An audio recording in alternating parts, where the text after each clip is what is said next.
शर्मा, श्री केशव दत्त शर्मा, श्री कश्मीरा सिंह, श्री सुभाष भगत, श्री नारायण दत्त जी और इस चुनाव में भारतीय जनता पार्टी के जनप्रिय उम्मीदवार विजयपुर से चंद्र प्रकाश जी,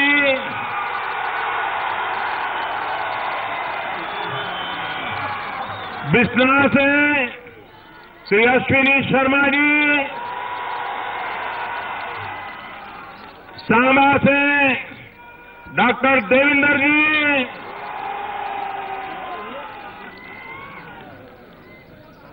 और विशाल संख्या में आए हुए मेरे प्यारे भाइयों और बहनों,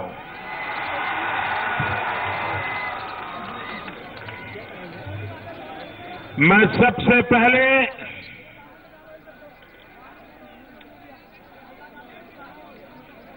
यहीं पर नजदीक में जिनका जन्म हुआ और उन्होंने उरी में जंग लड़ करके पूरे जम्मू कश्मीर की और हिंदुस्तान की रक्षा की थी, ऐसे देश के प्रथम परमवीर चक्र पाने वाले ब्रिगेडियर राजेंद्र सिंह जी को नमन करता हूं,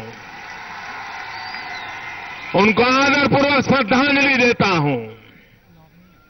और यहीं पर भारत की एकता और अखंडता का झंडा बुलंद रखने के लिए जीवन भर जूझते रहे, जो आज भी मेरे जैसे लाखों कार्यकर्ताओं की प्रेरणा के प्रतीक है, वैसे पंडित प्रेमनाथ डोगरा जी को मैं प्रणाम करता हूं। मैं इस धरती को नमन करता हूं, यहां के जन जन को नमन करता हूं, क्योंकि आप वे लोग हैं जो जैसे सेना हिंदुस्तान की रक्षा करती है, वैसे आप लोग भी सीमा पर संकटों को झेलते रहते हैं और देश की रक्षा करने में कभी पीछे नहीं हटते हैं। ऐसे यहां के नागरिक हैं। आज इस धरती के हमारे नेताओं ने मुझे वो पगड़ी पहनाई है जो पगड़ी प्रेमनाथ डोगरा पहना करते थे।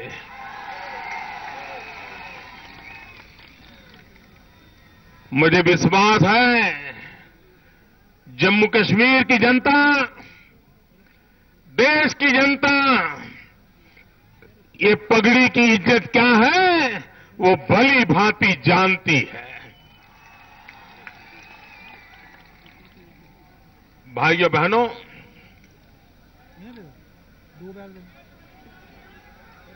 मुझे थोड़ी चिंता हो रही है। चिंता इस बात की हो रही है, ये गिर तो नहीं जाएंगे ना भैया? उधर पेड़ पे लोग खड़े हैं, भाई कहीं गिरोगे नहीं ना? वरना कल अखबार में बॉक्स आइटम बनेगी, नाम मेरा आएगा। उधर जो छत पे खड़े हैं उनको सुनाई देता होगा क्या? मैं हैरान हूं जी, उधर पूरा रोड भरा पड़ा है।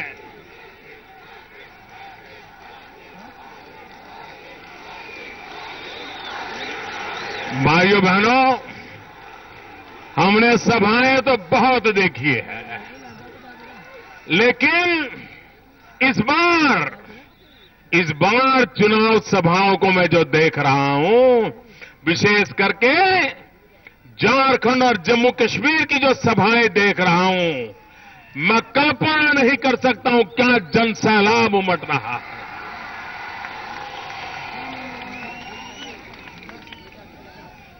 और उसमें भी बहुत बड़ी संख्या में माताएं बहनें शरीक होती हैं। ये बड़ा अद्भुत नजारा है जी। मैं आप सबको आज विश्वास दिलाता हूं, जम्मू कश्मीर के मेरे भाइयों बहनों, आपने मुझे जो प्यार दिया है, इस प्यार को मैं ब्याज समेत लौटाऊंगा, विकास करके लौटाऊंगा। भाइयों बहनों, जम्मू कश्मीर को क्या चाहिए? नौजवान को रोजगार चाहिए, खेत में पानी चाहिए, बच्चों के लिए अच्छी शिक्षा चाहिए, बुजुर्गों के लिए अच्छी दवाई का प्रबंध चाहिए। मुझे बताइए, क्या हमारे ये विजयपुर के लोग हैं, या हमारे बिस्ना के लोग हैं, या हमारे सांबा के लोग हैं, क्या आपने कभी किसी भी सरकार के पास से बंगला मांगा है क्या? जरा पूरी ताकत से बताइए, कभी बंगला मांगा है क्या? आपने कभी गाड़ी मांगी है क्या? सोना जवेरात मांगे हैं क्या? यहां के हमारे लोग मांगते हैं खेत में पानी मिले। यहां के नौजवान कहते हैं हमें रोजगार मिले। गरीब कहता है मुझे 2 टांग खाने का अन्न मिल जाए। मुझे बताइए मेरे भाइयों बहनों, क्या सरकार का ये काम करना जिम्मेवारी है कि नहीं है?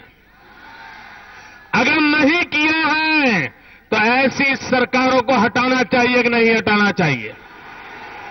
इसके पहले भी जो बैठे थे और कुछ नहीं कर पाए, उनको भी हटाना चाहिए कि नहीं हटाना चाहिए? यहां 3 लोग ऐसे हैं जिन्होंने कभी न कभी हुकूमत की है। कांग्रेस वालों ने की है, बाप बेटे ने की है, बाप बेटी ने की है, बेटा हो या बेटी हो, सबने सरकारें चलाई है। आपके लिए कुछ किया क्या? नहीं किया ना, तो वो फिर से आके कुछ कर पाएंगे क्या? इन पे आप भरोसा कर सकते हैं क्या? एक बार अनुभव कर लिया है, कुछ लोगों का बार बार अनुभव कर लिया है, आपको कुछ मिला क्या? इसलिए मैं आपसे कहने आया हूं, भाइयों बहनों, आज पूरे देश में जहां जहां पर भारतीय जनता पार्टी की सरकारें बनी है, उन सरकारों ने सबसे पहला काम किया है वहां के लोगों को मुसीबतों में से मुक्ति दिलाना। ये मध्य प्रदेश कभी बीमारू राज्य कहा जाता था। लोग उसे बीमारू राज्य कहते थे। आज वो मध्य प्रदेश जहां पर कृषि के क्षेत्र में बहुत पीछे रहा करता था, जब से भारतीय जनता पार्टी की सरकार बनी, हमारे शिवराज सिंह चौहान ने बीड़ा उठाया, खेतों तक पानी पहुंचाने का बीड़ा उठाया, और उसका परिणाम ये हुआ कि कृषि विकास में मध्य प्रदेश में 15-15, 20-20 प्रतिशत ग्रोथ हो गया। भाइयों, मुझे बताइए, ये किसान को लाभ हुआ कि नहीं हुआ? किसान के घर में पैसा आया कि नहीं आया? गांव गरीब के घर में पैसा आया कि नहीं आया? भाइयों बहनों, अगर सरकार में इरादा हो, दम हो, तो सरकार परिणाम ला सकती है। लेकिन यहां तो जम्मू की तो उनको परवाह ही नहीं। उनको तो कभी लगता ही नहीं था कि जम्मू भी जम्मू कश्मीर रूपी राज्य का एक अंग है, कभी लगता नहीं था। याद कराना पड़ता था इन सरकारों को। कोई भी सरकार भेदभाव करके नहीं चल सकती है। न हम इलाके में भेदभाव कर सकते हैं, न हम समाजों में भेदभाव कर सकते हैं, न ही हम व्यक्तियों में भेदभाव कर सकते हैं। ये देश का संविधान, ये हमारी जिम्मेवारी है। सबको समान रूप से अवसर मिलना चाहिए, सबको समान रूप से उसके हक का अवसर मिलना चाहिए। और भारतीय जनता पार्टी इसीलिए एक मंत्र को लेकर के चल रही है, सबका साथ, सबका विकास। हम सबका विकास भी चाहते हैं, सबका साथ भी चाहते हैं। साथ मिलेगा, सबकी आवाज आनी चाहिए। साथ मिलेगा, साथ मिलेगा, तो मैं वादा करता हूं विकास भी मिलेगा। भाइयों बहनों,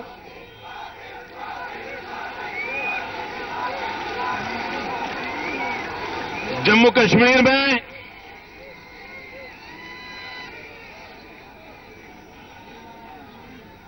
भारत विभाजन से लेकर के अब तक सरकारों की गलतियों के कारण, सरकारों की उदासीनताओं के कारण, सरकारों की मजबूरियों के कारण और सरकारों के इरादों में कोई न कोई कमी होने के कारण देश आजाद हुआ तब से अब तक करीब 12 लाख लोग विस्थापित हुए हैं। 60 साल हो गए। क्या इन विस्थापितों को पुनर्वसन होना चाहिए कि नहीं होना चाहिए? विस्थापितों को हक मिलना चाहिए कि नहीं मिलना चाहिए? इन विस्थापितों का गुनाह क्या था?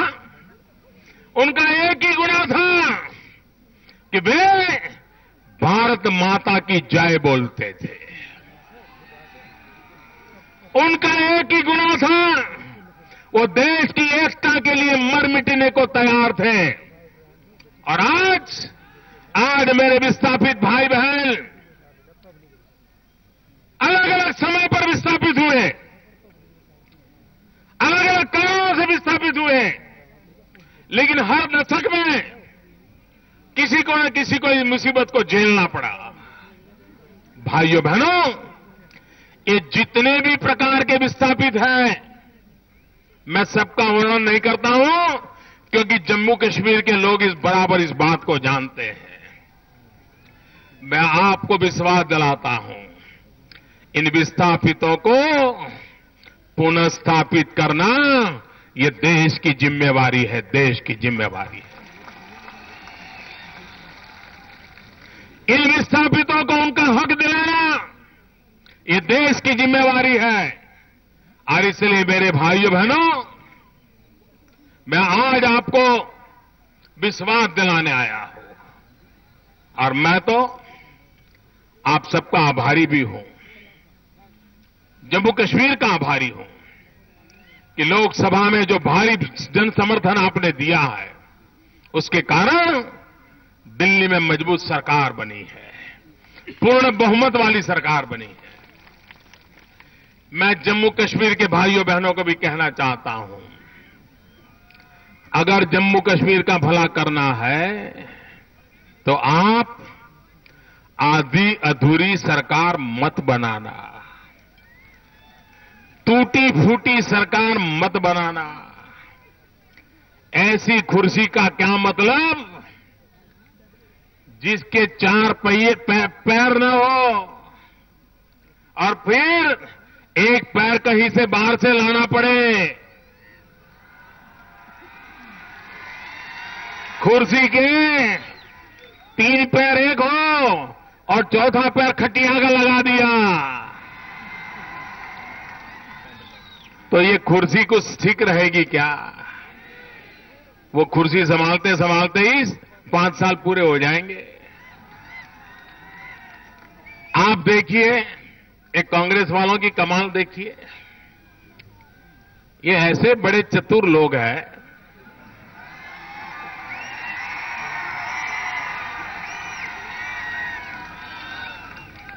जब एनसी का डोल पीटता है तो उसकी गोद में जाके बैठ जाते हैं,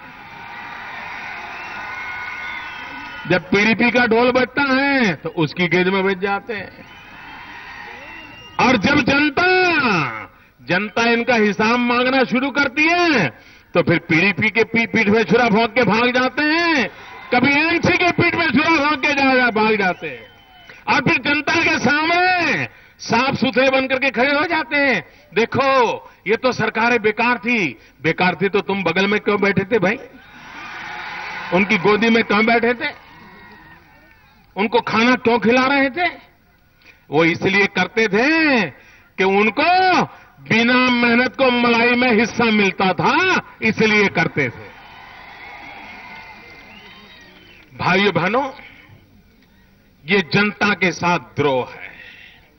चुनाव के समय अलग ढोल पीटना और चुनाव समाप्त होते ही उन्हीं की गोदी में जाकर के बैठ जाना, ये कांग्रेस के कारनामों को भली भांति पहचानने की जरूरत है।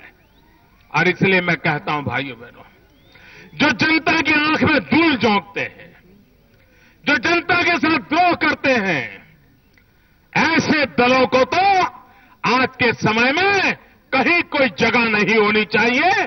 कांग्रेस का एक व्यक्ति चुन करके कहीं जाना नहीं चाहिए भाइयों।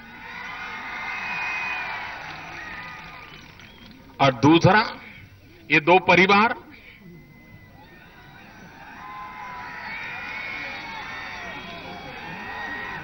ये देश की बर्बादी का अगर कोई कारण है ना,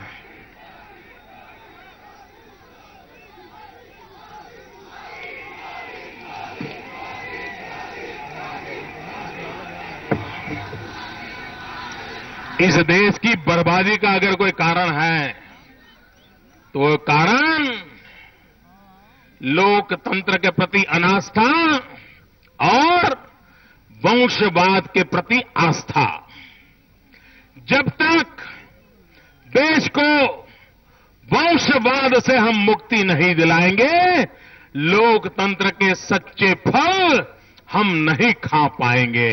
और इसलिए मेरे भाइयों बहनों, ये दोनों दल वंशवादी दल है। इन वंशवादी दलों से जम्मू कश्मीर को मुक्त कराना है, लोकतंत्र को प्रस्थापित करना है, भारतीय जनता पार्टी की पूर्ण बहुमत वाली सरकार बनाना है। भाइयों बहनों, ठंड का मौसम है, हिंदुस्तान के और इलाके में ठंड होने से जम्मू कश्मीर में ठंड ज्यादा होती है। उसके बावजूद भी जम्मू कश्मीर के लोगों ने 70%, 72% मतदान करके एक नया इतिहास बना दिया है। मैं भारी मतदान के लिए जम्मू कश्मीर के नागरिकों को लाख लाख अभिनंदन करता हूं। आपने मतदान करके लोकतंत्र में अपना विश्वास जताया है। आपने मतदान में उत्साह दिखा करके जो लोग बुलेट के भरोसे दुनिया को गुमराह करने की कोशिश करते थे, आपने बैलेट के भरोसे बुलेट को पराजित कर दिया है। आपने दिखा दिया है दुनिया को, बुलेट से ज्यादा ताकतवर बैलेट होता है। AK-47 के ट्रिगर पर उंगली दबती है, उससे ज्यादा ईवीएम मशीन पर दबने वाली उंगली की ताकत ज्यादा होती है।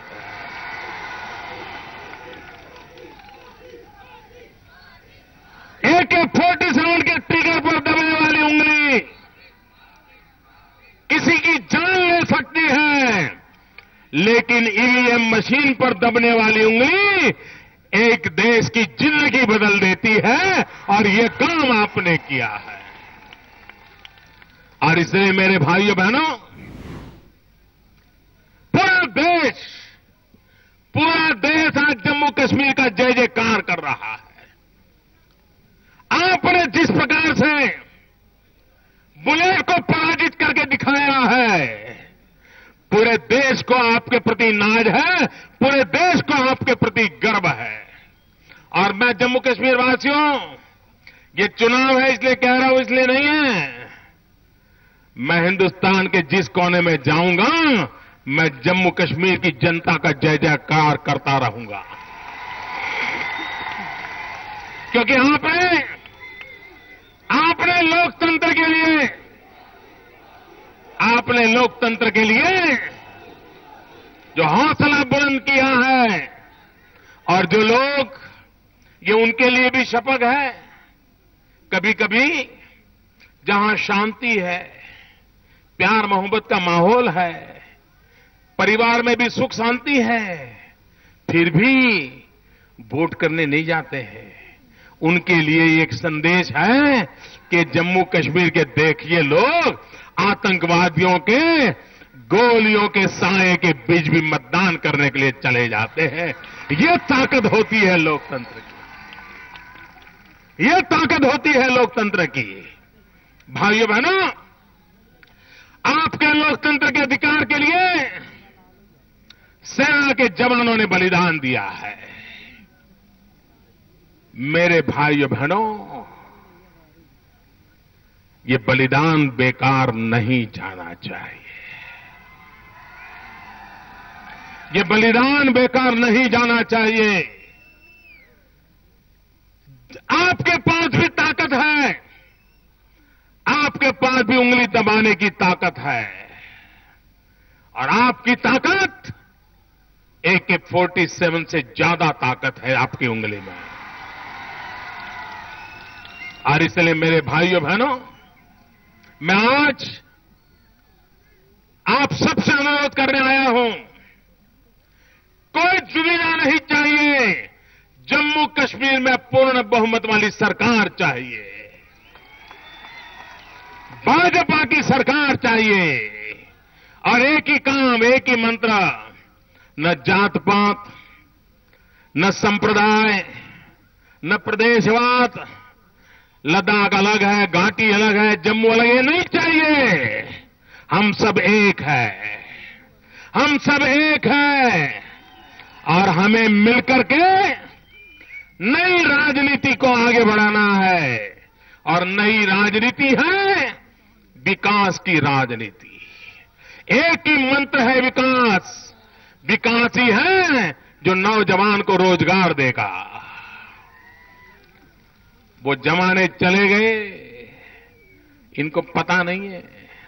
अब नौजवान जो भी गलत रास्ते पे चला गया था ना, उसको भी AK-47 का बोझ लगने लगा है।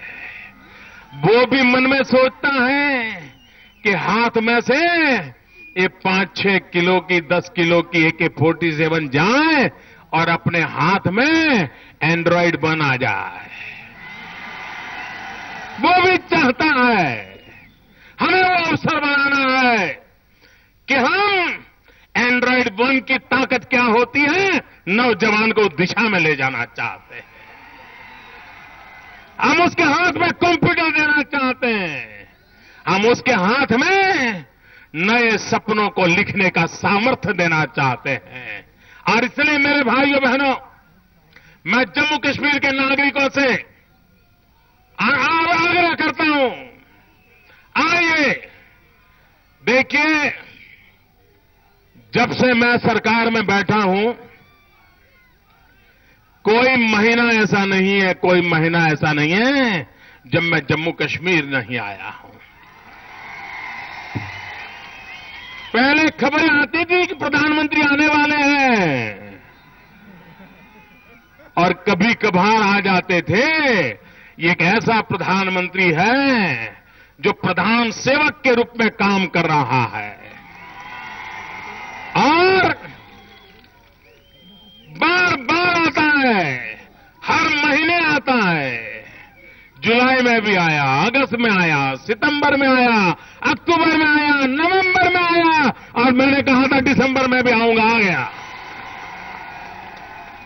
बार बार आऊंगा क्योंकि आपका दुख ये मेरा दुख है, आपकी पीड़ा ये मेरी पीड़ा है, आपकी वेदना ये मेरी वेदना है और मैं आपके दुखों को बांटना चाहता हूं और इसलिए मैं आता हूं। और इसलिए मेरे भाइयों बहनों, हमें सबने मिलकर के पिछले 30 साल में जो घाटा रहा है उस घाटे को भरना है और जम्मू कश्मीर को नई ताकत देनी है। और इसलिए मैं आपसे अनुरोध करने आया हूं। मैं सभी उम्मीदवारों से आग्रह करता हूं, मेरे बगल में आ जाएं, उम्मीदवार आ जाएं, दोनों मुट्ठी बंद करके मेरे साथ बोलिए, भारत माता की। ऐसे नहीं, आवाज लद्दाख तक पहुंचनी चाहिए। भारत माता की, भारत माता की, भारत माता की, भारत माता की। बहुत बहुत धन्यवाद।